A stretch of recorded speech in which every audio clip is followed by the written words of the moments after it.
সচিবালয়ে অন্তর্বর্তী সরকারের প্রধান উপদেষ্টা ডক্টর ইউনূসের বাসভবন যমুনার আশেপাশে যেকোনো ধরনের সভা সমাবেশ, মিছিল, শোভাযাত্রা, বিক্ষোভ প্রদর্শন নিষিদ্ধ করেছে ঢাকা মেট্রোপলিটন পুলিশ। ডিএমপির এই নির্দেশনার সমালোচনা করেছেন সাবেক প্রধানমন্ত্রী শেখ হাসিনার ছেলে সজীব ওয়াজেদ জয়।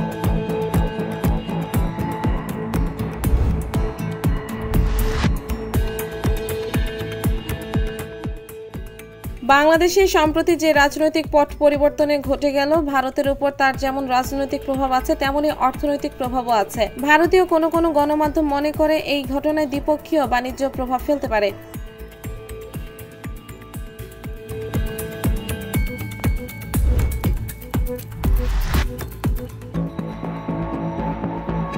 প্রধান উপদেষ্টা অধ্যাপক ডক্টর মোহাম্মদ ইউনূসের ভাষণের জনগণের প্রত্যাশার প্রতিফলন ছিল বলে সন্তোষ প্রকাশ করলেও নির্বাচন নিয়ে রোড ম্যাপ না থাকায় নিজের হতাশার কথা জানিয়েছেন বিএনপির মহাসচিব মির্জা ফখরুল ইসলাম আলমগীর।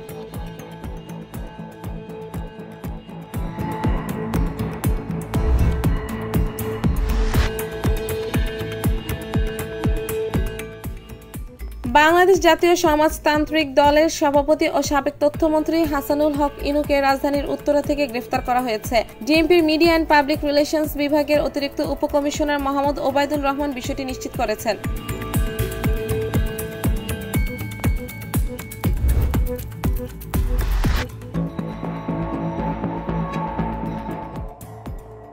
সালামের নিয়ন্ত্রণে থাকা ব্যাংকগুলো ঋণে ছাড়ে বিধি-নিষেধের মধ্যে কৌশলে টাকা বের করে নিচ্ছে গ্রুপটি। নিয়ন্ত্রণ হারানোর শেষ সময় ভেঙে 1 কোটি বা তার কম অঙ্কের পে অর্ডারের মাধ্যমে অর্থ সরিয়ে ফেলা হচ্ছে।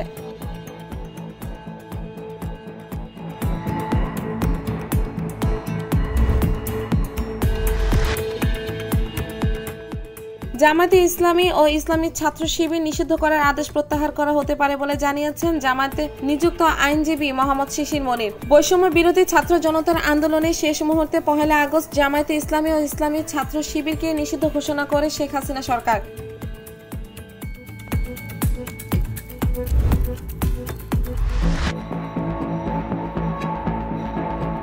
দীর্ঘ 22 ঘন্টার পর নারায়ণগঞ্জের রূপগঞ্জের রূপসী এলাকায় লুটপাটের সময় গাজী টায়ার কারখানায় দেওয়া আগুন নিয়ন্ত্রণে এসেছে। ফায়ার সার্ভিসের 12টি ইউনিটের চেষ্টায় আগুন নিয়ন্ত্রণে আসে। 14 জনকে উদ্ধার করা হলেও এখনও 175 জন নিখোঁজ রয়েছেন বলে দাবি করেছেন স্থানীয়রা।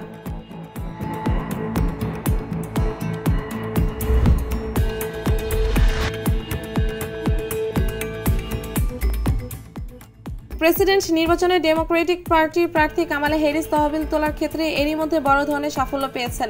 দেশটির প্রেসিডেন্ট হওয়ায় দৌড়ে নাম লিখিয়েছেন তিনি। এই সময়ের মধ্যে তিনি $45 কোটি তহবিল তুলেছেন, যে অর্থের একটি উল্লেখযোগ্য অংশ এসেছে গত সপ্তাহে।